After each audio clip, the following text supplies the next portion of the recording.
Somebody was cooking some really nice stuff. Huh? My mate's Filipino cooking, probably. Yeah. Like chicken. I don't know. Sometimes she has some friends come over and then they have cooking parties. What's up, Jake? I'm good, man. I'm good. Nice to meet you. You do many things. Can't believe you have the time to actually do this podcast as well. Well, you did invite me like many months ago, and I finally found the time to. But thanks. I really appreciate it. No worries. All right, before we carry on with the episode, let me just give a quick shout out to our sponsors, The Coffee Break, a simple, convenient, and fun way for you to get a hold of your news. They are a newsletter platform. They do all the filtering for you, choosing the most important news to date. And if you guys like this podcast and you all really want to support it, do me a favor, click the link in the description below and subscribe to the Coffee Break newsletters. And let's continue with Jake Abdullah. I actually didn't even know that you were... This is definitely no offense. I didn't know your whole corporate background, right, in the media industry all. This was until a few weeks ago only. I saw your content on working out, motivational stuff like that. I just knew you were a DJ or something like that. Still am. Yeah. A quick question. Do you get people nowadays, right, that recognize you not because of your history in the media industry, but just because they follow you on Instagram? Yes. Actually, a lot of people don't realize that LinkedIn is actually, to me, the new Instagram now. It was really surreal because I was out in some event the other day, and in that event, and I told my wife to count. I said, just count how many people will say hello to me and speak about my content. And so one guy came, hey, Datuk Jake, hi, how are you? I follow you on LinkedIn. Hey, thanks for being inspirational. Another guy came up, says, hey, I saw your content on how to lose weight on 30 days. And hey, thanks a lot, man. And there were like about 6 people who did that. And this was a social event, of course. But I thought, that's fascinating. So you could say like maybe they know about your background at ASTRO or Media Prima, or maybe not at all. I don't think so, because like you said, I do many things. There are different facets of me. Jake Man is a DJ. Jake is just a guy, regular guy. Datuk Jake Abdullah is this corporate guy. And, then this is Jake. So there's different facets of me. So it's very hard to put them all together, and I don't even bother trying. Sure. Yeah. I've never asked anyone this. Maybe I never had the opportunity. How did you get the Datuk title? Oh, okay. No problem. I worked for a very famous Prime Minister, Datuk Sri Najib Razak. I was the CEO of I Am For You. It was a youth volunteer... An NGO, right? NGO, 2012-2013. And during that 1 year, we did over 96 volunteer activities with the universities and stuff. I guess because of my recognition of that, why I say no. So I got it from the king, who has passed away from Kedah. Okay. Actually, what I wanted to ask is the method. Like, did they send you an email or something? Or they call you? So there are several ways, because mine was a federal title. I think I was nominated. So I was nominated, and then the Prime Minister had to sign off on it, and it was Wilayah Day, and yeah. I was pleasantly surprised. But the only place I used Dato is on LinkedIn, because it's a corporate thing. Yeah, understand. Yeah. Okay, let's rewind back. Tell me about how it all began, man. Background, growing up, were you, since the get-go, you were pretty much always in DJ media industry? Yeah. Was that something that you always wanted to be? No, it's, see, if I take you back that far, it's really far. So it was in 1980. I was like 15 years old, and tough life. Father was just a clerk in KTM, tough life, 5 kids, So me being energetic, athletic, playing games, and all that, no money to eat lah. So we got 3 decent meals, and then you got no money to eat. So what did I do? I decided, I think I want to go and find some money lah. So I worked in A&W in the afternoon as the MCOP Mall one. No, MCOP Mall didn't even exist then. It was in Jalan Ipoh. MCOP Mall one was not the first ever. No, you're talking about the near Shah's one lah. But this is in Jalan Ipoh, Sentul lah. I'm a Sentul boy. Okay. So then I started to go to... There's this guy's a group of dancers. So I went to his house. His name is Raymond Gagrin. He had this mobile disco. So he says, hey, I said, I want a DJ. I didn't even know what it was, okay? So he says, okay, come, let's join me today. I'll pay you $10 a night. This is the 80s. 80s. What was Early 80s. What were the DJs that were popular or what then? Patrick Teo, there was Radha Krishnan, there were all these voice DJs. Like, nobody was mixing music that time. They Okay. talk in there. So my first gig was in Jalan Alo, a hair salon. I got the job immediately and I started immediately. So I got hands-on training, playing cassettes, stopping, rewinding and playing. That was my first job as a DJ. Did you use a turntable? No Was such that- thing. I don't know, bro. There was no such thing as a turntable.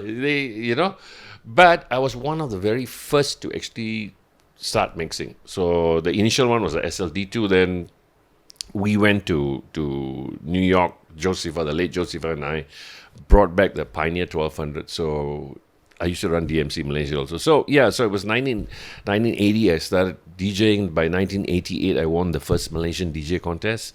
Then I got into a bit of hip hop. Started a group called Crash Course back in the day. I had the original hip hop. The first Malaysian rap group was me. You know, you can check it out. And told my son, he didn't believe it. Just go and Google it lah. So it was me. So that was my journey to DJing. Why? Because it was an easier way to make money. So after my Form 5, I did electrical engineering, and after the second year, I gave up. I said, "This is not for me." I told my mother, I said, "Hey, hello, this is not for me lah." So you dropped out now. Dropped out. But that was because you've already been you were continuing your DJ gigs the whole time. Yeah, I mean, it's the DJing thing can be very self-combusting also. Women, drinks, partying, so-called gratification, and your ego is boosted, and oh wow, and all that. But it can go away very fast. I don't know whether that's gotten worse now or it was even worse back then. It was worse back then. You think so? It was You would worse know so. because God, the DJs were gods. Like I was the first one to play. At that time, hip hop was not even called hip hop; it was called black music. And I was one of the first one. Very seriously, you should call it black music. And people like Roslan Nazi, Sheila Majid, and all that used to come to a club called Tracks where I used to work, and I used to play the music for them. So DJs were like gods then, So you're making big bucks, and I was one of the better paid DJs. I was paid like daily rate.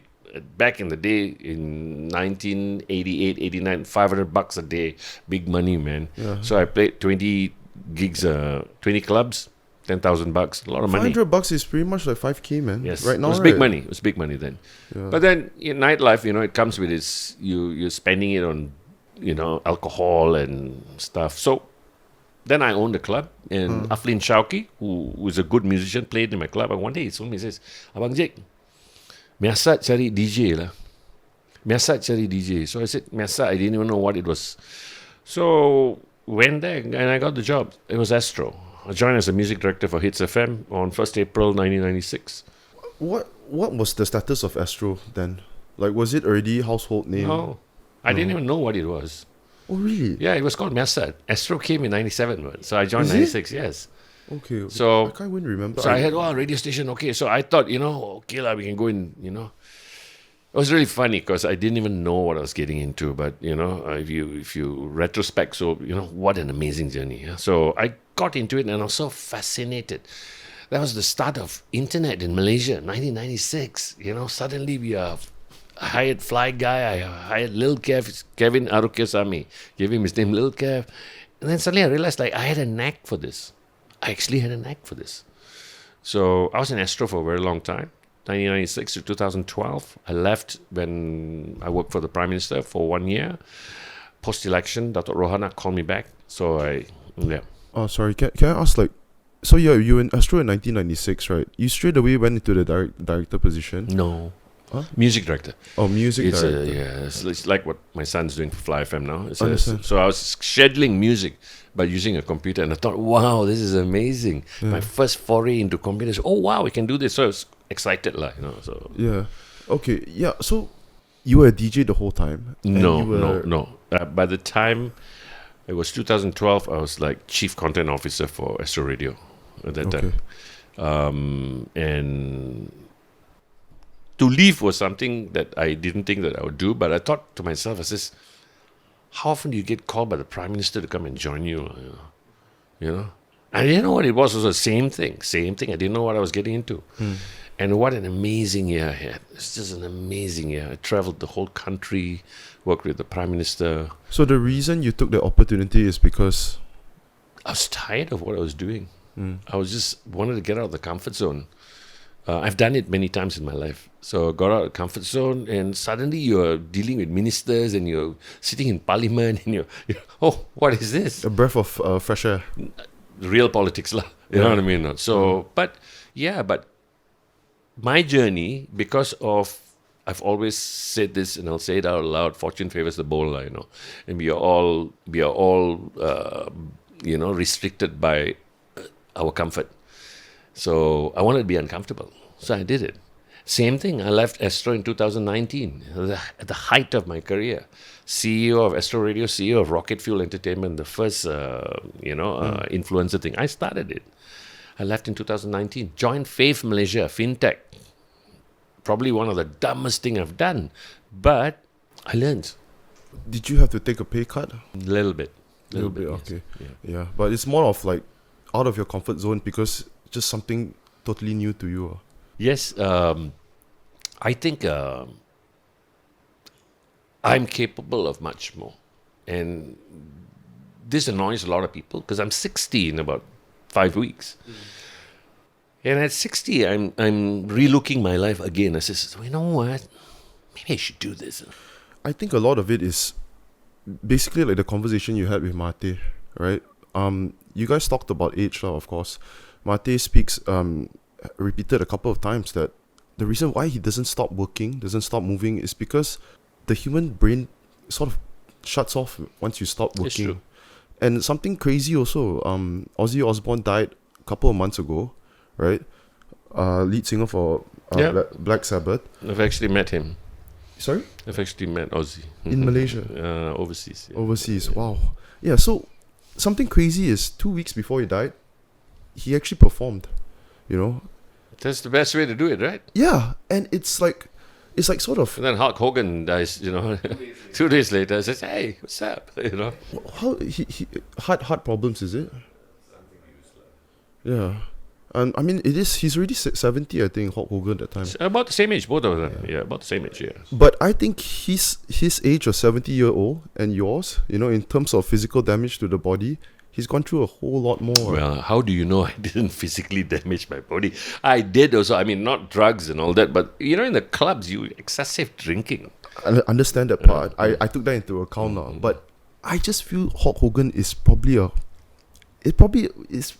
way worse. I don't know. Maybe it's. I actually think it's the abuse, the PD abuse, lah. Everything combined. You got painkillers. Yeah, it's a normal thing in the industry. Apparently now they're more strict on the steroids regulation. But back then it was wild west. Yeah. The lifestyle of a WWE athlete, 365 days a year you're working. What do you mean by working? You've got training. And when you're out there performing, let's say if you're on the main roster, you're out there performing, your body's going to take a beating.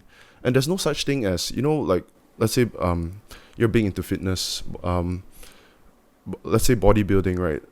Common analogy for it is you're applying stressor to your body. So you're breaking it down, and then you give it time to recover. Yeah, but that the rebuilding process is... Yeah, but that doesn't happen I don't think you have the time for that if you're on a WWE roster. So that's why they compensate with recovery. painkillers. I mean, the steroids were all for recovery. Yeah. Where were we? I don't know, man. I was just talking about my life. Yeah, a quick question then. Since we can't remember. Does Adam think you're cool? Sorry, Rakim. I really don't know, but I'm paying for his food board lodging, and I took him to watch the last game in Liverpool. I think I'm blessed to have really good kids, So I'm not a very strict father. I lead by example. I mean, my son turned out to be exactly like me. He's doing the same job that I started out in ASTRO. There's something I wanted to ask as well. Is this something you sort of maybe subtly... No, I paid for his law degree. Why would I want him to do this? So after his law degree, I says, do you want to do your bar? No, I says, no, Papa, I So I said, okay, fair enough. Because you know why? If I had listened to my mother, I would be a disgruntled electrical engineer in somewhere in God knows where. So I said, go ahead. But I said, you know what? These are the rules you should think about. You should need to apply this. And I like his thought process also, because he knows what he wants to do. So yeah, so go for it. It's not too surprising. I mean, the job scope, you want to compare a lawyer and what he's doing right now? Different. So much more fun, I would Different. say. Hard work. Yeah. You see, ironically, he's doing exactly what I did when I started in ASTRO. He's a music director for Fly FM. What about the workload, or is it hard? Was it harder back then for you, even though it's the same position?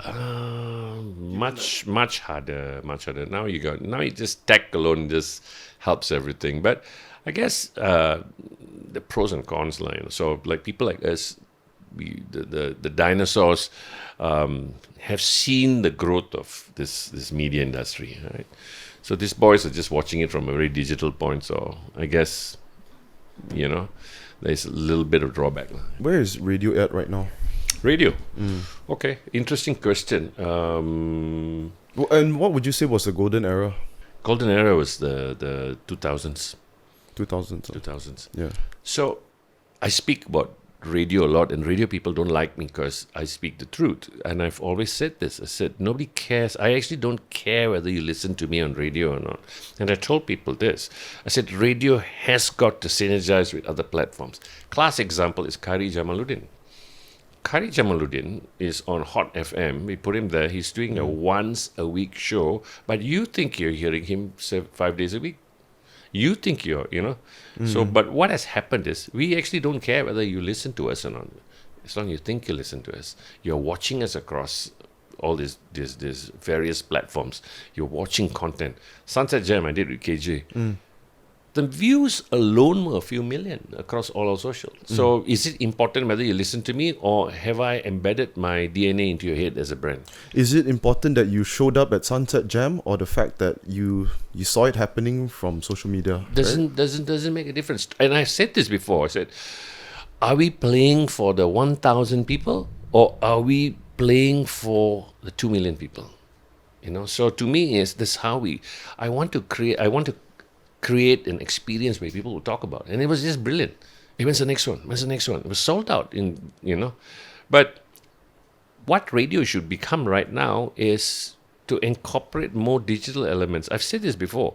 I said, past rules don't work. Back then, when I used to be a drive announcer also. So when you go to your show, you have to carry encyclopedia, you have to carry, notes and all that. Nowadays I don't. I can pick up my phone and go. Sorry, what is a drive announcer? Drive announcer is 4 to 8 in the evening. Okay. 4 to 8 session. 4 to 8, so, because you're driving back. Okay, I understand. So you have to do research. Nowadays I don't. I can record my whole show. I can, record all elements of that. Doesn't make a difference. But what's going to make a difference is, am I heard outside that real time or not? You mean outside of the radio? Say like what Ian did, Merdeka. He's out the whole country, and he traveled the whole country. That's something that I came up with, and I said, you know what, let's do it. But did people hear his journey? No, but they saw his journey across social media. I saw it too. Yes. I don't listen to the radio. Exactly. So that's my point is, it doesn't make a difference to me as long as you accept the brand. Except as you taste the brand, you sort of merge with the brand. That's working for us. So I'm going to Jakarta to speak, and they always hated me telling them the truth. Because those days you were worried about the sequence of the music. You're worried about how many times you play the songs. You're worried about all this. These days, I can control everything. I can go to Chat GPT and says, hey, act as the world's best music director. These are the 100 songs. Give me 8 different versions of our versions of this. He'll do it for you. They'll make a playlist for you easy. Immediately. What difference does it make? Something that I've asked before. I was talking to Raj on the. I saw that show actually, but he maybe he was new on radio. And he was talking about we were talking about the listener currency. Back then compared to now, he has no idea. Yeah, that's what I wanted to ask. Yeah, so to me is It's perception. It's a perception game. The radio diary is a perception game. Literally, this is how it's done. I give you a diary. For 2 weeks, you must tick whenever you listen.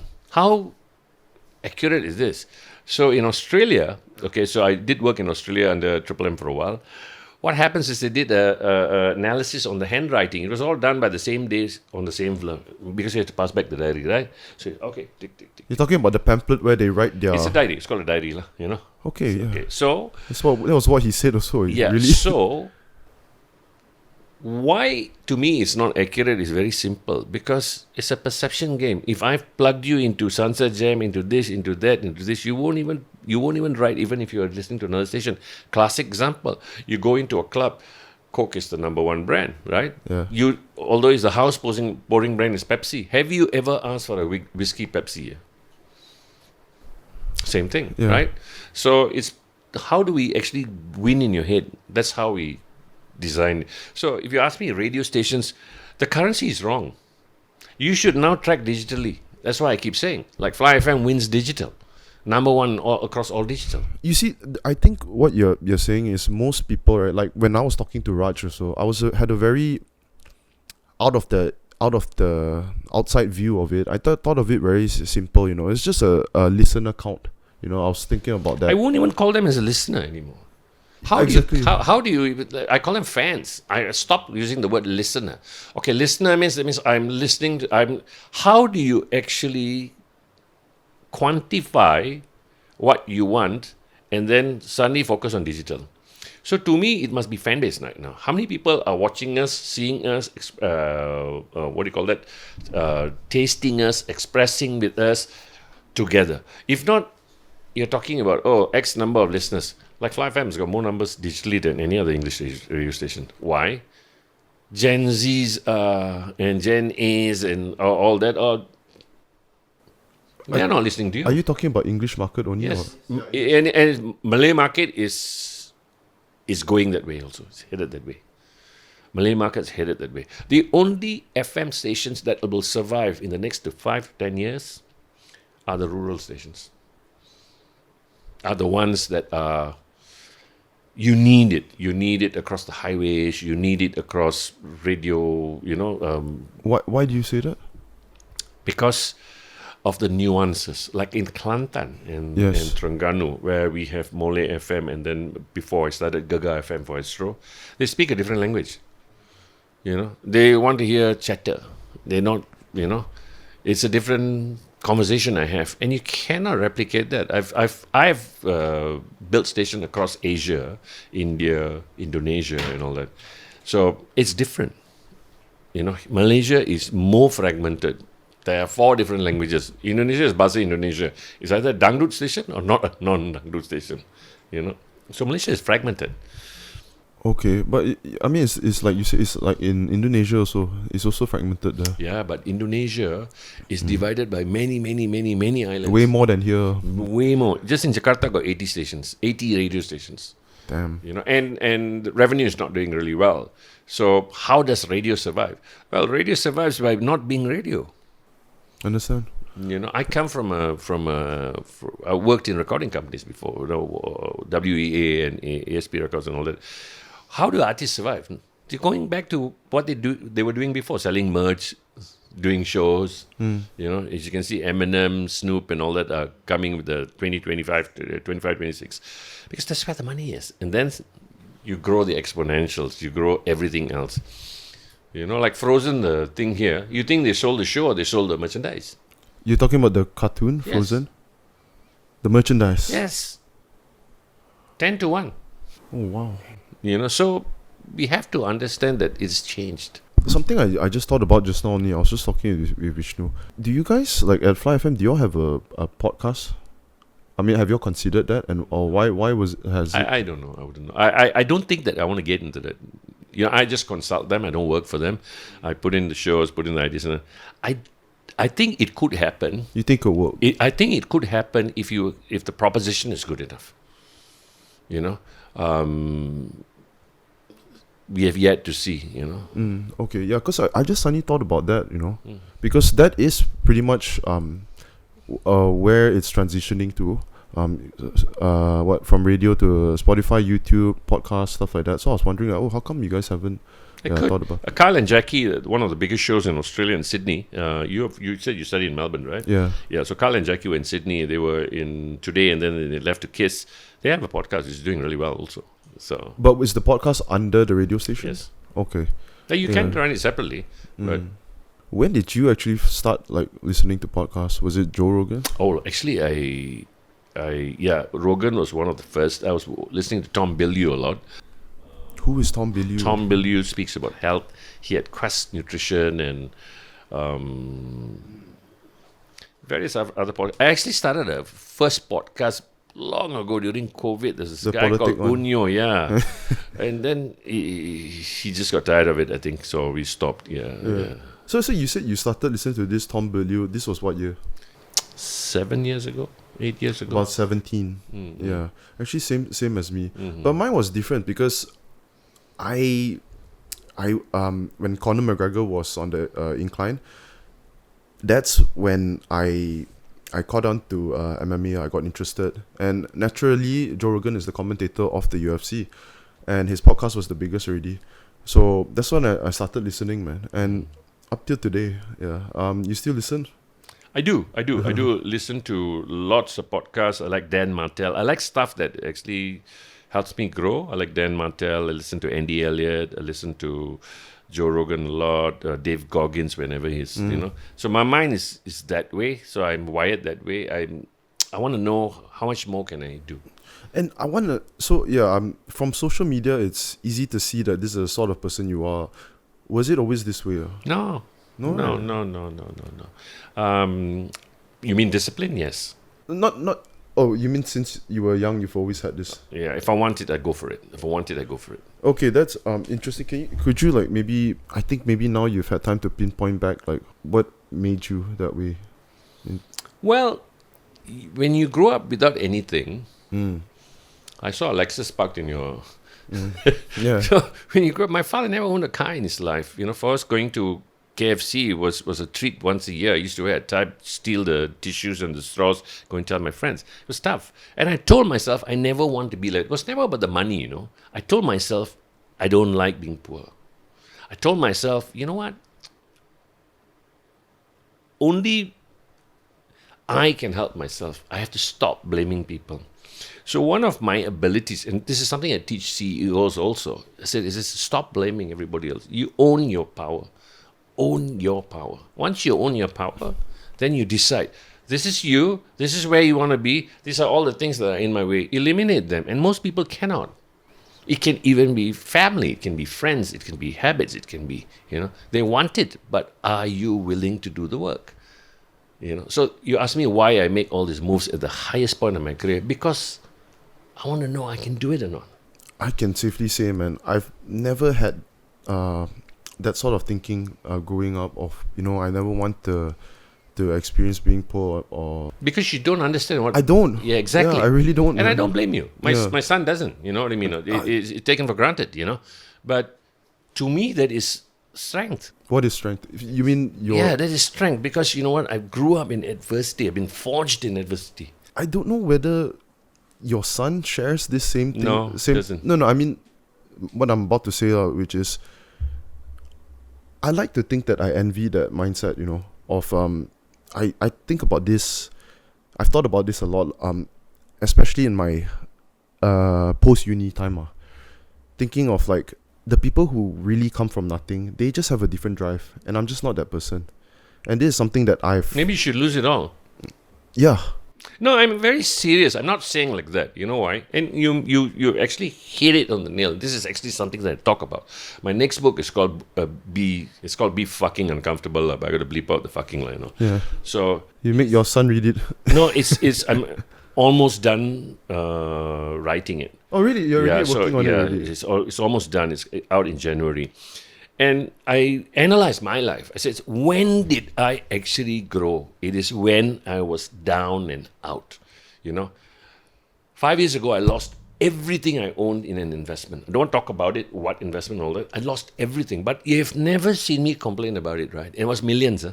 I lost everything. But you know what I did? I doubled down on what I could do. Doubled down on my strengths. I said, what can I do? What can I do? It was tough. It was tough. But I did everything that I said I'm going to do. I said, I'm going to write a book. I wrote a book. I said, I'm going to do this. I'm going to do this. So I actually feel that people who don't go through this adversity or perceived adversity don't have that edge. They don't, yeah. Don't have that edge. That's why when you call me, I said, I'll do it. Last week, there was a guy who had 70 subscribers on his YouTube channel. He says, hey, Dr. Jay, can you be on my podcast? Yeah, sure, man. Because to me, I've been there. I know what it is. And I'm going to help you. So you touched a very, very important point. But I think you have a little discipline because you said two things. You go to, I saw you run topless just now with your body. You work out. And working out is actually that mindset. So now that we're going to be talking about, let's call it fitness or working out, right? I don't see it that way at all, man. Mm-hmm. Like how you say that I have some sort of discipline, right? I have to say I really legit don't give myself praise at all for going to the gym. And I'll explain why. Because in high school, I was the type of person up till 16, 17, I could not talk to girls. Just was ultra shy. I think it's a common thing, right? I didn't have the problem though. We asked 50 to DJ in a club, so. so yeah. Now I'm interested to know why do you think you didn't have that problem? Because to me, when you in my book, I was scared. I was so allergic to girls. Like okay. I'll give you an example. Like, until the girl would come up to me, the girl that everyone teases me about, the girl would even come up to me and, hey, your friends say you like me, then she would just laugh at me. And you probably will keep quiet. And I was a tall guy, I didn't even realize like, oh, girls like, I hear people say, my mom tells me that girls like, if you're tall, you won half the battle, shit like that. I heard all of that, but you can't register when you're. I guess when because it's your social programming. It's your genetic programming. It's your cultural programming. So like at 15 years old, I had to hustle to make a meal. I will go to my neighbor's house and says, "Auntie, got anything extra to eat?" I can. So I've learned how to speak. Okay. You understand? So I was never afraid to say what I wanted to say. Yeah. So no, but it's different with the opposite sex. Someone you're attracted to. If it's girls that I wasn't attracted to, I was fine. I can talk to them. Well, I never had that problem. Okay. Yeah. So what the point I was getting to? Yeah, I couldn't talk to girls, and obviously I envied my friend he was the jacked guy in high school. But obviously in high school, right, when we said jacked, he was 170 cm and probably 60 kgs, and we would call it no. It was funny. Okay, like this. It was funny because when we were 19, he sent us a photo in the group chat. He said, hey, this is how I looked at Form 5, and you all worship me then. Which is a skinny boy, Yeah, so I envied that. I worked out at home every day. The home workouts, I gained 15 kgs of muscle mass just working out at home. Take money from my piggy bank every day in school just so I can eat more. My mom was always scared of us overeating. We've had relatives that... you look fine. Yeah, so she had this she was always scared of us overeating because our whole extended family, a lot of us are obese, overweight, right? So it's sort of that she had that worry. But I tried my best to gain weight. I was always a ectomorph, endomorph. So I want to ask you, so it's like it's my podcast and I'm asking him. Please do. I want to ask you, so when you say that you, like to me, like the first thing I do every morning is besides praying is I do some kind of physical fitness. Like this morning I walked 5 km. Probably tonight I do PTs for CEO, so I'm training somebody also. So I get it out early in the morning because I feel I've accomplished something. So it has become such a ritualistic thing to me. It is non-negotiable. Okay, so I'll finish my point first just now. What I was trying to say is I picked up the habit a year or two of working out every day at home. It was something I wasn't really. I'm not the type of person where I would brag about it or anything. I actually worked out in the toilet a lot because I stayed in the same room with my brother. So my toilet is small, man. It's just very narrow. I would work out 20 minutes, and they would always good enough. they would always complain like, "Why are you taking so long in the toilet?" Really? Yeah. So I would Working what out?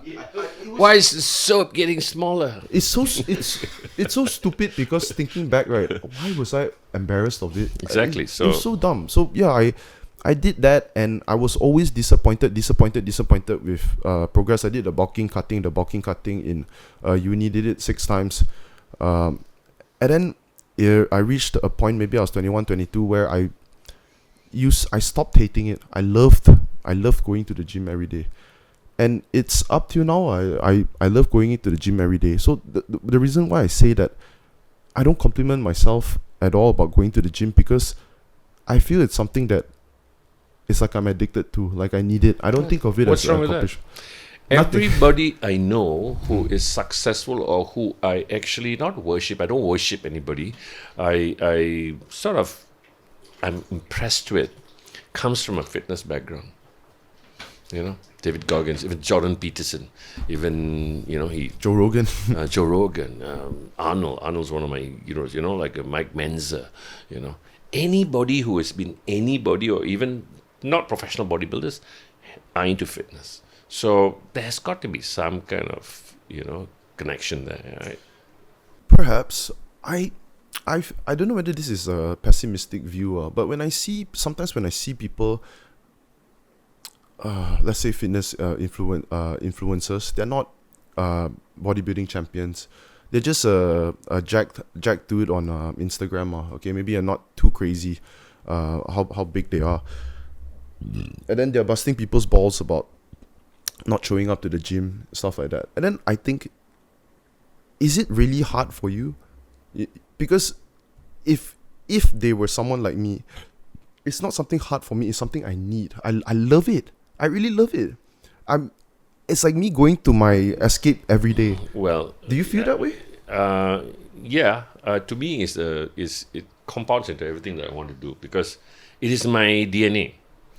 When people talk about Jake, they always say fitness. It's in my DNA. I was doing a talk in India, lecturing CEOs and all that. So done, and it says, any questions? This guy comes and says, I have questions. How often do you work out? And it got nothing to do with it, because What was the talk about? see, I can't even remember. Oh yeah, it was Not fitness, that's for sure. artificial intelligence and AI. AI, and so, and I was talking about fitness. So I guess that, to me, is being, not say jacked, like being in good physical form. No, you're and all jacked, that, bro. and I've lost all the weight, and I'm doing it on purpose. Wait, lose weight or muscle mass? Weight. Yeah. So I'm Just trying- sizing down in general. I want to be more athletic as I get older. Just to be able to, how do you say, move around better. Better, yeah. So because I do martial arts also, and I think that I really want to go and get into it more. And as you get older, carrying all that weight around will not serve your knees. My knees are gone. So Your knees are gone. Yeah, my ACLs are both gone, but I can do a full squat line. So yeah, so I think my knees are gone too, man. yeah, so young lah. Did you have to get it checked to know it's gone? I did a scan, and there was advice about 20 years ago to get my reconstruction and stuff. But to me, I just started squatting more, and the synovial fluid works, and as long as I can squat, and yeah, so I'm dropping weight because I want to be more agile, so like my son, 85 kilos.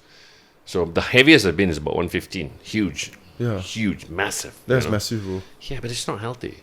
It's not at all. A lot of people don't understand bodybuilding is for you train for one day, to peak on stage, 5%, 6% body weight, and because I hang out with Mr. Malaysias and all these people, and it's not easy. How do they feel on that day? Rotten. Absolutely rotten. You depleted your salt, you depleted your water, you haven't had carbs, then you carb load one day, your hormones are whacked, your libido is gone. I don't want to do that. I just want to be in a healthy 15% body fat. You ever done a competitive bodybuilding diet? No. Just for the fun of it? Yes. I'm actually quite good at it because I hang around these people, but it's not very pleasant. It's not, man. I've done it before. Don't know whether you know Wong Chun Yan. Wong Chun Yan was a Mr. Malaysia. Mr. Wong lah. Mr. Selangor, sorry. Oh, not Selangor. Oh, you're not talking about Wong lah. Wong Chun Yan. No, he was. He's not that big also, but Mr. Selangor or something like that. Yeah. But anyways, he gave me the proper diet to follow. I followed it properly. The one thing I won't forget is the sugar that I craved. I really craved so much sugar, and it was not. I wasn't someone who. You got a sweet tooth? When I was 18, I cut out sugar completely. Apart from the pre-workout I drink. No, but do you have a sweet tooth? I have a sweet tooth. Let me think about this. Yeah. Do I have a sweet tooth? It's your body signaling you, telling you, like, you know what? Hey, hang on, I need some glycogen in the bloodstream. After I work out, that's about it. That's fine. So it's all timing, like, it's all timing. It's when do you take it? Like when I went up Kinabalu, I ate 12 Snickers bars, and I came down and I lost 4 kilos. That's what people call carb loading. Yeah. So because your body can only hold 45 minutes of glycogen, right? Carbs that is broken down into more simple form. But again, like I said, it's when do you take it? When do you take it? So I studied fitness also and diet. So there's 2 fuel sources. One is carbohydrates, one is fat. Some people work better in carbohydrates. I work better in fat because the ketogenic diet works for me. Less brain fog and all that. But you know what I mean now? Like I said, I'm not going to stigmatize anything. But to me look, it's very simple. Do what works for you. And it shouldn't be like you're going through hell. Something interesting. People demonize fat. They have been demonizing fat for a long time. Yeah. Even till today. In fact, they pick carbs over fat all the time, which But you know why, right? I know. I don't know how to explain it properly. Okay, Perhaps you can. So to me, this has all been conjured up initially by the cereal companies of the world. Breakfast is the most important meal. The pyramid that we learned in high school. Actually, now reverse it. It's crazy, bro. So most people get heart problems not because of the fat they take; it's because of the sugar they take, which is the carbs. Yes, and it's processed. It's not. I'm not saying don't take sugar because it's already completely taken out. Every shred of minerals and all that has been taken out. So it's not the sugar. It's not the fat. It's the sugar. You're absolutely right. Like I cook, the great stuff that I was watching Joe Rogan, and he was talking about this. He said in India, 50 years ago, they were cooking in ghee. And ghee is probably the best thing you can cook with ghee and What butter. is ghee? It's like butter, So, okay? Just butter? Cooked butter? Yeah. And nobody was sick. And then seed oil got into the industry, okay. And suddenly all Indians are sick. So it's the same thing. So you're right. Fat's been demonized. What is the thing about seed oil?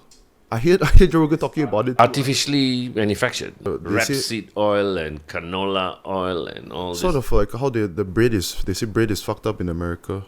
It's like margarine. Margarine shouldn't be solid in this temperature. It should be liquid, right? But it is. How is that? So it's artificially. So that's why I say cooking butter. Yeah, but if you think about it, how many people have the knowledge line now? They blame rice. Oh, jangan makan nasi. But bodybuilders eat rice.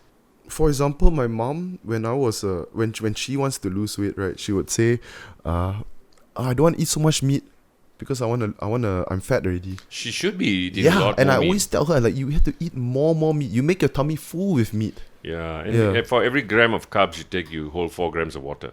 So it's simple. That's why you go out, have nasi kanda, next day you put on 1.5 kilos. How can you put on almost 11,000 calories in one day? He asked me often, what's a healthy meal to have? And I tell him, I say balance. Don't fuck yourself up with healthy meals because it's not sustainable. You want something that you can enjoy also, and it's also alright. I say you can have fried chicken. You can have fried chicken for dinner, but then you just don't have the fries. So I in moderation. You're absolutely right. So it's the best diet is the diet you can sustain. You say you do PTs right now, right? Was this something you've been doing a long time, or? Yes.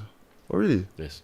You actually I enjoy it. Yeah. I actually enjoy it, but I don't post it a lot. You don't market your. Don't market it. I just 5 or 6 people, CEOs that I train, and who want to change their life. then they come and see me. So and I do it. But I studied, so I understand what it is, And there's some really good PTs in this country, Okay. Yeah. Actually, you didn't mention like. I only seen your socials from 2020. When did you actually start getting like jacked, puffed?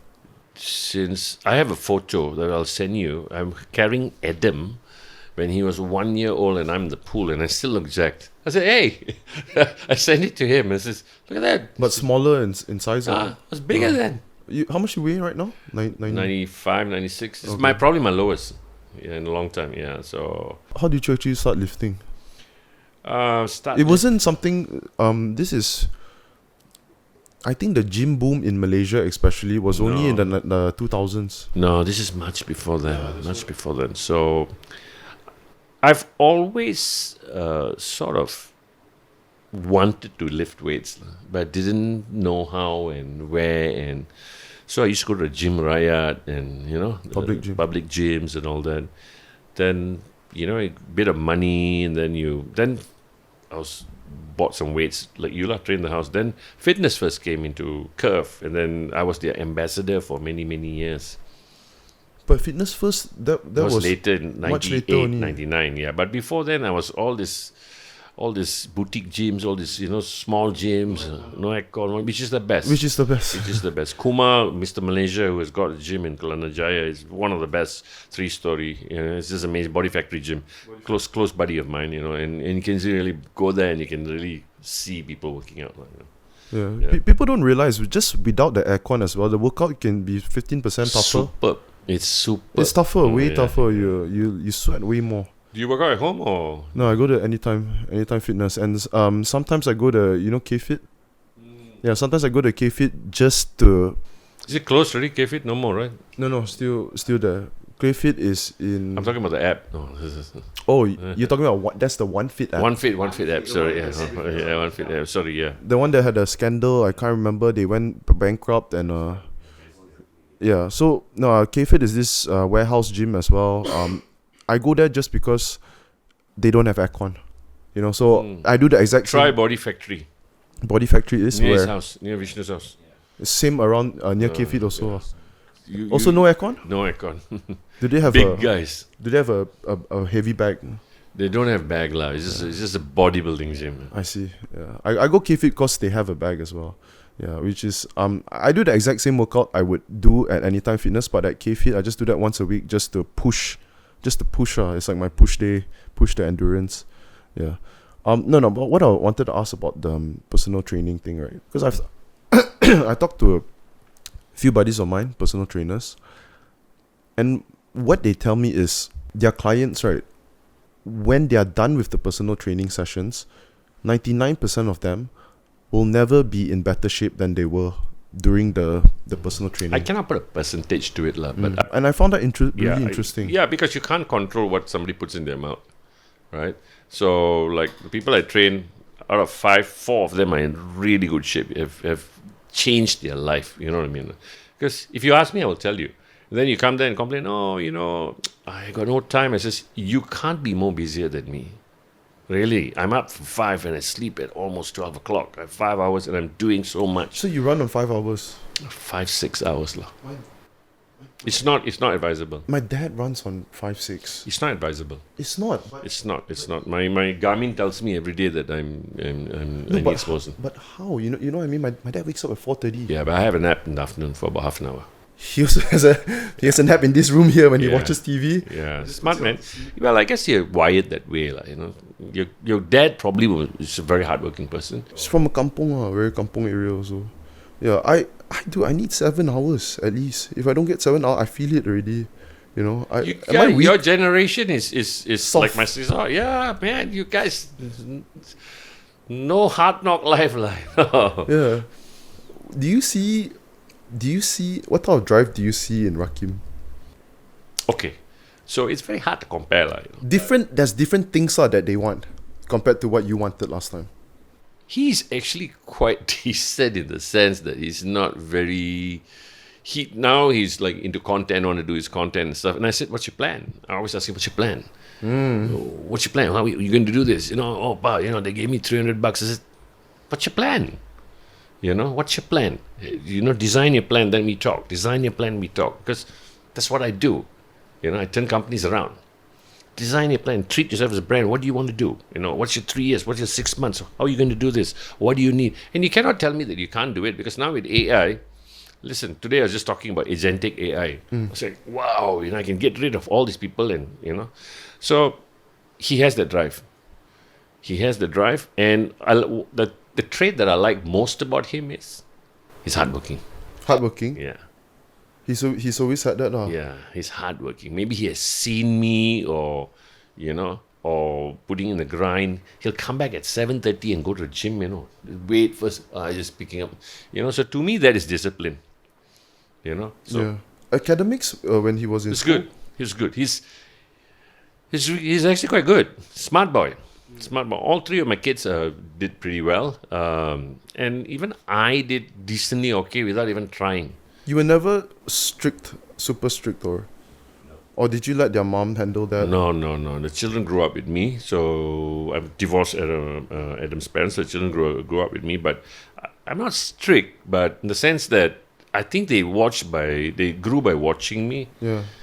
So Lead by example. Yeah, lead by example. So even Adam eats like me. He's always eating proper meals, and I've never once told him to do that. And he supports Liverpool, so. That one, why do you think he picked that?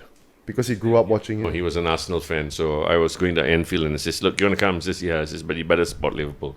And he became a Liverpool fan. So last season, the last game where we won the league and stuff like that, I took him, and he's been with me many times. But you switch football clubs, that's frowned upon. Yeah, he was 12 at that time, so okay, like you. I remember why I picked Chelsea. I literally remember why. You told me Shevchenko, right? Yeah, I tell you, I remember exactly why I picked Chelsea. My buddies I started playing football. I was 12 years old. My friends, they already watched football. They liked Man United, Liverpool, and then I just picked the team that was in the top 4 that wasn't Arsenal or Liverpool or Man U. Well, we all have a story like that because I picked Liverpool because my late father was a Man U fan. Is it? Right? Yeah. So those days in our time, you could only see Liverpool or Man U. Wait, your father's days of Man U was 70s, 80s. They sucked. They sucked, lah. Yeah, he was a Man U fan. But Man U had a base already, a fan base. Yeah. So then I was a Liverpool. So Liverpool was better, in the 80s. Okay. 80s. Yeah. So, ironically, I don't like football, but I love the team. I became such an advocate of the Scouse spirit and Hillsborough, and so I love going to Liverpool. I love the people. I love what they stand for. Probably also because you do watch live matches. Yeah. The reason why it fell off, right? Because when I went to Melbourne right after high school to study, I remember the last football match I watched. John Terry lifted up the Champions League Cup, 2012, and that was the last time I watched football because it was already late. Champions League, they played at like 3 o'clock. Regular EPL games in Malaysia is 10. When you go to Australia, then it got later and later. I just couldn't keep up. So I remember falling off. I was a big Lampard fan. What do you think about there was a conversation Lampard and Gerrard back then? It's always been Gerrard for me. It's always been Gerrard? Yeah, of course you would say that. Why? Because it's not even about the football. It's just that, there's a one-man team, one club player. He just played for Liverpool. And that, to me, is how do you even replicate that? Understand. The loyalty. Yeah. He's coming. He could possibly be coming next year. Okay. Just to come to do some guest appearance. Yeah, apparently some legend. Because next year is World Cup year. But, yeah. You also know a lot about AI right now. A little. What do you think is going to be happening? The next, people say, next 5 to 10 years, obviously it's going to be taking over a lot of jobs. But something it's already done it, yeah. Sorry? It's already done it. Yeah, it's already done it. But do you see like the negative side of things? And what do you think about so that? my analogy to this is I'm actually speaking on the 11th of September at an AI.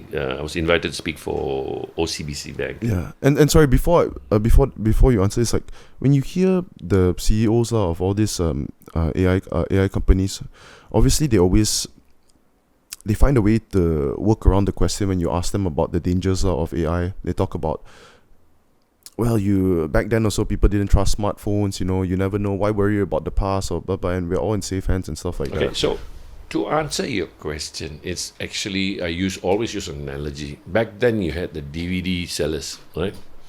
They had their shops. You go there. Although The pirated ones. pirated ones, you go and buy there. What's DVD 7? This one. You ask a laserdisc copy of this one, and then it just disappeared, right? It just disappeared, right? We don't even talk about it anymore, right? Why? I don't even remember how it disappeared. Yes, I think YouTube it's technology. So it will be so. The thing about AI is it's 10x. It's ramping up at that speed.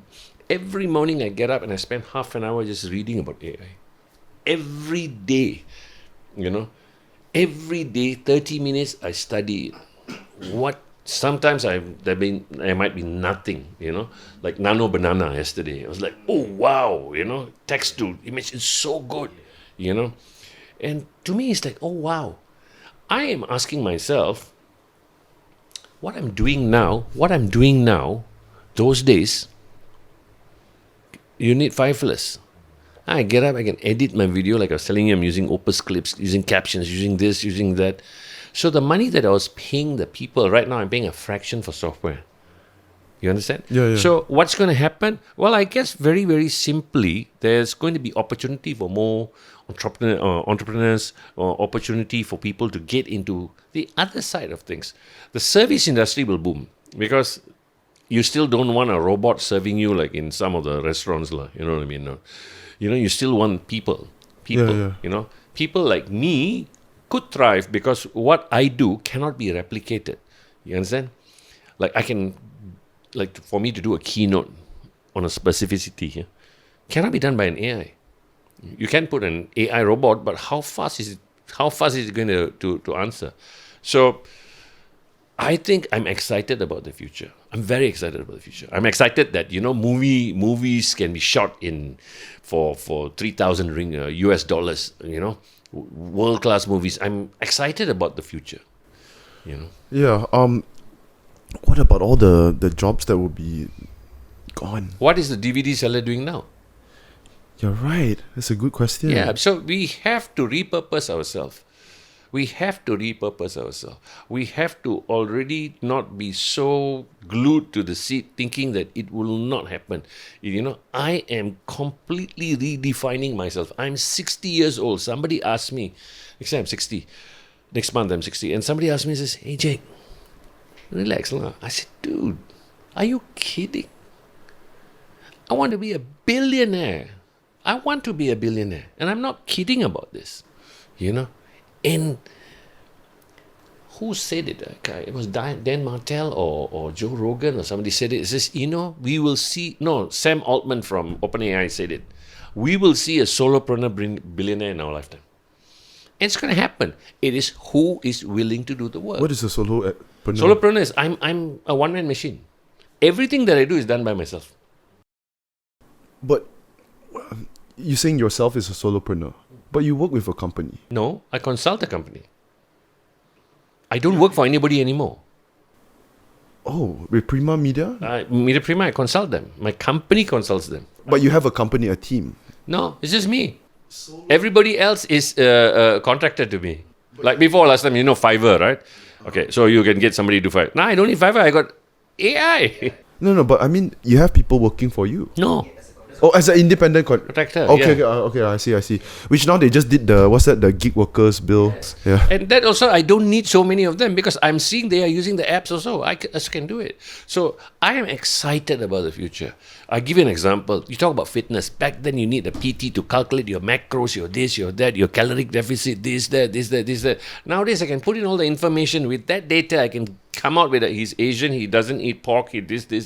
Workout 7 days, meal plan, 3 workouts, I want a full body workout, and it will give me a whole dossier. But on the point of fitness, I still think even with all this AI thing, right, it's not going to change much in people's If you don't do the work, lah. Yes. If you don't do work, nothing's going to change, lah. Yeah. Nobody can get motivation. Like somebody tells me, "Oh, you motivate me." I said, "I don't want to motivate you. You understand or not? Motivation is like I wrote in my book. I said it's like watching a Rocky movie. You come out, you're like, whoa, and then it just dies off. It's sporadic. For me, it's like I get up at 5 in the morning every day. It's a habit. Yeah. Do I like it? No. You don't? I don't. I hate it. But I'm up. You know why? Because I'm looking at the end goal. I told myself I want to be a billionaire. Hey, look, if I don't get it, that also is okay lah. I worked hard. I worked hard. My biggest fear, I share with you now. My biggest fear is when I reach the afterlife and meet my maker, and my maker says, "Hey, Jake, Abdullah, welcome, come. Hey, I planned for you this. How come you didn't get it?" The billionaire. Yeah. Or whatever. So I want to be using all my potential and not blaming my upbringing, my father, my society. Making sure I exhaust every possible talent I have before I go. That to me is, if I can do that, I'm a happy man. You can get hit by a car tomorrow. My brother-in-law, he had a glioblastoma, brain tumor, passed away within 1 year of diagnosis. 3 months later, my friend had the same thing, Australian guy, So you don't know when your number is being called, So to me, it's every day for me, and as cliched as it may seem, every day for me is exciting. I was excited to come and see you. I just say, "Oh, that guy looks like what? Peel." John Peel. Yeah, Jake says I look like Key and Peele. Well, yeah, the shorter dude, and the first time I've been ever compared to a Put it side by side, and then you have a look. Yeah. Okay. One of the toughest moments in your career before the investment thing. Was tough. The investment thing was just 5 years ago, but 5 years before ago, that, yeah. Toughest thing in my career. If you can share. Sure. Yeah, I was about to leave ASTRO at that time, and this was 2019. Yeah, 19. 2019. The fave. Yeah. So, and because I just hit the threshold, and I didn't like how things were going at that point, and I said leave. And that was the toughest decision. When I joined Fave, for the first week, I felt nauseous. Is it because you're totally out of your element, or like questioning what am I doing? Yes, I was questioning you know what I mean? I was out, and then I realized, like, hey, isn't this where you learn? And then I had a very, very two good bosses, Jolno and Chen Chao. Chen Chao is just an amazing guy. I met him one time. We were in the pool together. You should get Chen Chao on your podcast, because Chen Chao is an amazing guy. He's a very smart guy, right? That's what I heard. I used to call him Casio, because he'll just come in and he'll just calculate things like that. But he's an amazing people person. So, and I learned so much from him. And then in retrospect, and I asked myself, although it was just a year plus I was in Faith, and then COVID hit, and then I decided to, I don't want to work for people, what little money I have, and I lost my money also, and I had to double down. But if you ask me what was the most toughest thing, it was actually leaving ASTRO in my prime. 2 secretaries, driver, you name it, business class trips. You are living the life. Nobody wants to leave that and walk out. I did. Did you enjoy all the assistants? And wouldn't you? I don't know. So I don't think everyone would. Of course, because I came from a point where I had nothing. I had really nothing. But here's the difference. The difference is I came from nothing. I can go back to nothing. That's the difference, because even now I have no help, and I don't want it. So I'm blessed, like, in a sense. Yeah. I do look at it that way also, as someone who comes from the total opposite. Did you ever happen to listen to the podcast with Joe Rogan and Shane Smith? Shane Smith he was the founder of Vice. Remember Vice? Vice was this popular channel on media. They're a media company as well, started on YouTube. They used to do really authentic documentaries, stuff that people haven't seen before back then. Yeah, and he came on the Joe Rogan podcast, and then he was explaining about how he's no longer with Vice. I can't remember what he sold it, I think.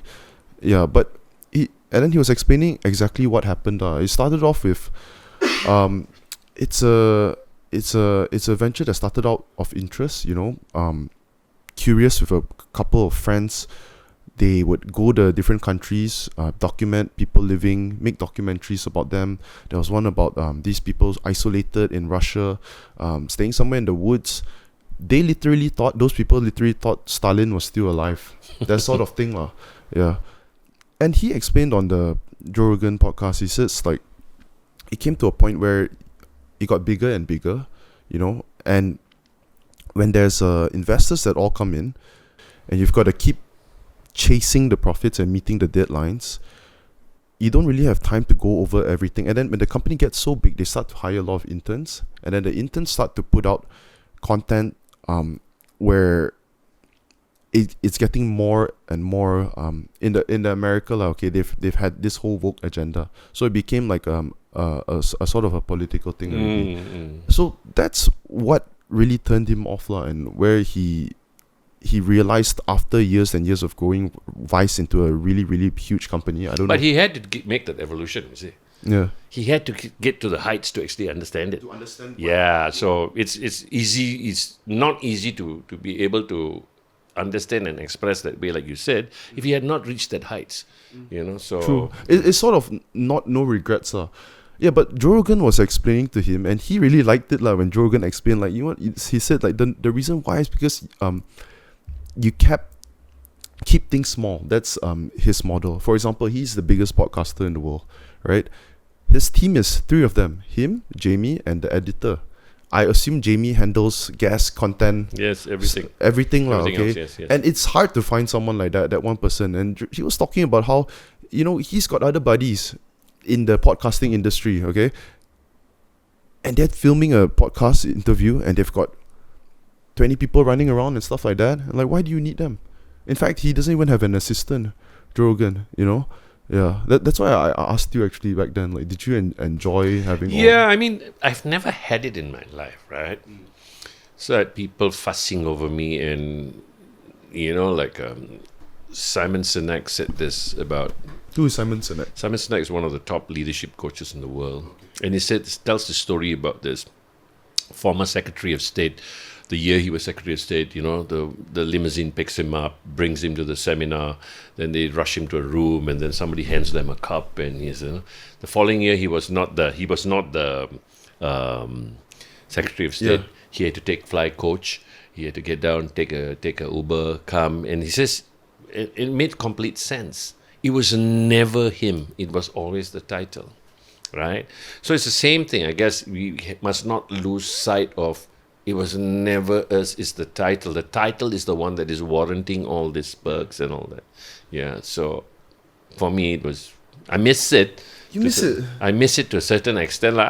Crazy, the amount of free Liverpool tickets I used to get. Every year? Every year. Did you have a PA, personal assistant? 2. And now I was running 2 companies. Yeah, and now you have 0. 0. Yeah. How do you feel, man? I love it. Love it too. I love it because right now, you see, everything. My whole life is planned already now. I get up for 1 week. On a Sunday, it's planned. I got AI handling everything for me, from inquiries to everything. So AI bots to agentic AI to stuff like Zapier. I really like it. Maybe I was dropped when I was a baby or what, but I'm just so wired into this. And I'm not a tech guy, but I love it. And that's what I love about AI. It's like suddenly you don't need to code. Yeah. I'm someone who doesn't use enough of AI. You should. Yeah, should. Yeah, and I find somebody who could. Yeah, and I realized the reason why I don't use it is because I'm not educated and I didn't spend the time to want to. Neither was I. Yeah.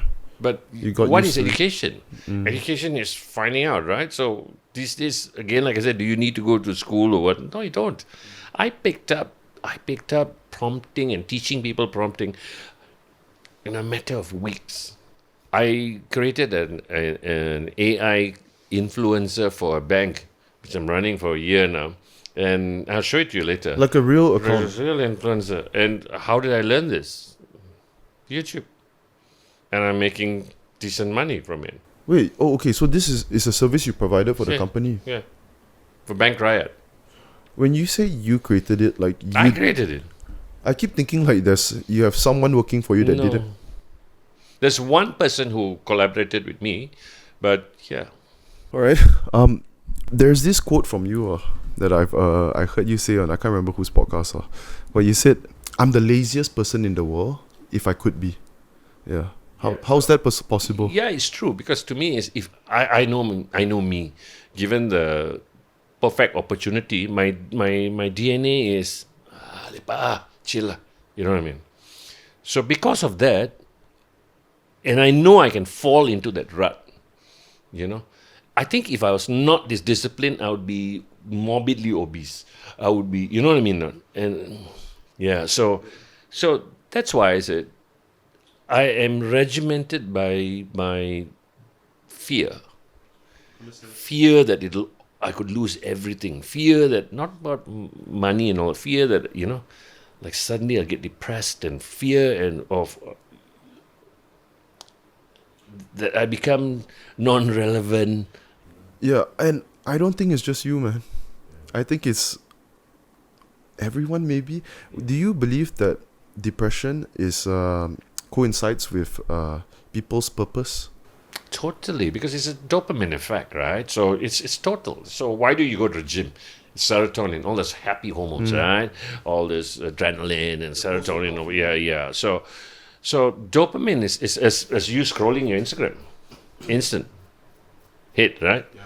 So to me, is same thing. Like people say, "Oh, social media is the evil." I said, "No, it depends on what you are watching." I'm watching great stuff. Today I went for a walk. I listened to like 5 different podcasts. You know, and I'm walking and listening to it. Then I'm, you know, and then I have the other side. I'm taking notes on this, transcribing, and this. It's what you want to do. What you want. To me, I always tell people, actually, it's very simple. What do you want? I always ask, when I lecture CEOs, I tell them, so what do you want? Oh, I want this. Okay, this is what you want. You're sure about this, right? Okay, what you willing to give up? Are they intimidated by you? Of course. I am too. Yeah. Of course, because you know why? I'm reality. Because I cannot lie about this. I've been there, right? You're coaching them. You can't. Yeah. Yeah, you can't. Yeah. How does your what's it? How does Rakim respond when you lecture him? Or he's very quiet. So he's. I'm horrible when my dad does that to me as well. It's just hard. I think he absorbs. He acknowledges that I think I've hit certain points in my life. I mean, to have a dad like me will be really tough. At 60 years old, I'm spinning and destroying a crowd, and then I'm going to the gym and killing it. You know what I mean? You're good at AI. You know, when he's supposed to be good at AI. Yeah, and I told him social media and this and that. But I maybe he will find it later. But I like his attitude, because he told me something. Says, you know what? I know what I want to do. I says, good. What do you want to do? Oh, I want to focus on my content. I says, good. Now, what are the tools you're going to use? Good. So I let him go first. Go. You know. So I call him Adam. I don't call him Rakim. Rakim was named Adam Rakim. Rakim was named after Eric B. and Rakim from like one of the iconic hip hop songs played in full. Yeah. Okay. I think I just call him Rakim because his friend Adam is Adam, so we just call him Rakim. Yeah. No, I you know, maybe if he doesn't respond fully now, I think it will hit later on. Eventually he will. But it's not my fault, or it's not your dad's fault or this. Look, I think that my generation became adults much younger. Much younger. You understand? So your generation, we have to understand that we were the ones who took away the uncomfortableness, and that didn't necessarily help you. You know, that didn't necessarily help you, because you all don't know how to be uncomfortable. It helped them. It helped. We were compensating on things that we didn't have. I was giving my kids this. I bought for them Myvi. Okay lah, Myvi lah. You know, hey, 21st birthday here, take Myvi. Okay, thank you, pa. You know how hard it was for me to get my first car. You know, he's got a car paid off. He's got a job. He's good. You know, he's chill. He's wearing my clothes. He wears all my clothes, my shoes, my this, my that, same size. You know, so, but we are the one who spoiled them. We took away their ability to survive. Yeah. So it's like you know, it's like same thing. Your father. Exactly like me, bro. Yeah, so but you'll find your way. You'll find your way. It's cyclical, you know. Yeah, a very positive way of looking at things. How do you do with vacations? Oh, I love vacations. You love vacations. You're good at shutting off. Yeah, I love vacations. My wife and I, we travel a lot. I've been to some really crazy places. We love vacations. Any chance we get, we are off. This year, where are you going to? I'm flying off to Jakarta tomorrow, but I'm taking 2 days there also. Then come back, then taking my parents off. My parents are old, so my mother's old. My wife's parents are also old, so we're just going to Malacca for a few days in September. October, I'm going to UK. We're going to catch a game, Liverpool menu, 18, and then going to Abu Dhabi to see my stepson, and then come back. Then probably end of the year we'll go somewhere again. So my money is spent on experiences. That's what my parents are doing now, man. Great. They're enjoying. They are blessed. Bro, I think 1 year they're traveling 10 countries. They've been doing this for the last 5-10 years. They are already. blessed. Very because blessed. we speak about my wife and I. We only speak about our experiences like this. It's blessed, you know. Every time it's just an experience that we had, you know. Yeah, and they're enjoying now, but I enjoyed all of it as well. You know, till we were 3, when I was 3 until 16, every year, man, they made it a point. Yeah, now you're adult already, like cannot lah. Yeah, 3 to 16, and I remember very clearly every time also at the airport, my mom will say and dad will say the same thing. Y'all don't know how lucky you are to be traveling every year, and obviously you don't appreciate any of that back then. Yeah, and I think you will appreciate it when you. I appreciate it now because I haven't traveled since I came back from, Melbourne. I did go to China last year with my family, and that was the only place I went. After coming back from Melbourne, I've been back 5 years already. Yeah, I'm appreciating all of it now. Yeah. Okay, come. Just last question, then we wrap up. Okay. Advice to 18-year-old Jake. Advice to 18-year-old Jake. It's hard for me to even think that, because at 18 years old already I was doing 3 jobs. You were hustling. I was hustling. The word is hustle. The word is hustling. But if I could speak to 18-year-old Jake, I'd say don't abuse your body. Because I was smoking 2 packets of cigarettes a day, and thought drinking was the new norm and stuff like that. So I would never do that, because it took me a long while to actually understand that, you know what, it's not cool to be like this, And I'm glad that this generation is more aware than our generation. You all really didn't know, man. Right. We didn't. We were smoking in airplanes and cinemas, and there was what do you call that? Like propaganda posters of saying smoking is good for you. Yeah. So and the drinking, in those days the entertainment was all drinking. And I'm so glad. I'm actually fascinated with your generation, because suddenly health is the new status quo. It's the new status symbol. Sorry, and you're talking about like even like pickleball and paddleball, and although I hate social conformity, but I hate it too, but I'm there. Yeah, and I every time give Rakim grief, this is so damn atas like you. But you notice they're all into health. So if I had to speak to my 18-year-old self, I says, look, man, double down on your health. Double down on your health. Okay. Okay. Yeah, we wrap right now. Okay. Yeah. Okay. Guys, before I need a shout out. Yeah, guys, before I end this podcast, let me just give a quick shout out to Coffee Break. What is Coffee Break? Glad you asked. Coffee Break is a newsletter platform. Simple, convenient, and a fun way for you to get informed. They do all the filtering for you, so you don't have to choose the most important news articles you want to read for the day. Probably takes you about 5 to 10 minutes. They have an audio podcast version as well, 15 minutes long. Yeah, and I usually listen to it when I'm in the car driving. Is this the car your father bought? Yes, sir. Sorry, I'm just giving you a hard time. Yeah, so if you guys really want to support this podcast, do me a favor, click the link in the description below, put in your email, and subscribe to the Coffee Break podcast. I will do that. Thank you. I will do that. That will earn me. I will do that. Yeah, and not enough to get the car yet. Okay, but yeah, subscribe to the podcast. If you enjoyed this episode, do me a favor, hit the like, leave a comment in the comment section below. Hit the subscribe button. Thoughts, suggestions, who you want to see in future podcast episode, and what you thought about today's podcast. And we will see you in the next podcast episode. Give it up for Datuk Jade. Thank you for having me, Brian. Brian with a Y. He corrected me, it was spelled Brian. He says, I said, hey, yeah, I would too, because people call me Jack, I get upset. That's different, a bit more funnier if someone calls you that. Yeah. And we'll see you in the next episode. Give it up for Jake Abdullah. Thank you. my homies. I'm missing my oldies, my brothers, my cronies. We all went to court, but before only courts that we knew were the ones where we were shooting three, selling Kobe. To a legend, rest in peace to the old me. Rest in peace to my brothers, rest in peace to my whole team. The oldest, I'm missing my shawty.